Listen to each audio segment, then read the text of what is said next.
ذكر وموعظة ونور، فيه شفاء للصدور وشفيعنا يوم النشور. آياته تروي المدى وصفاته نبع الهدى، نلقى الجنان بحبه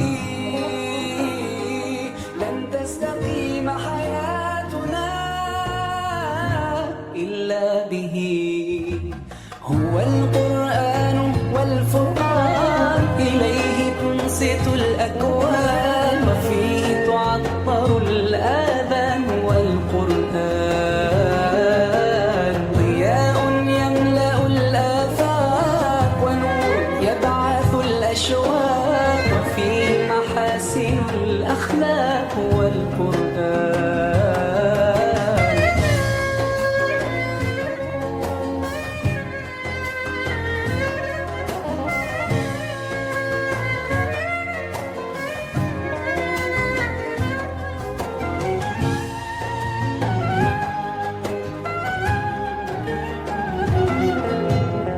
كم يهتدي الحيران فيه، والنفس كم حنت إليه.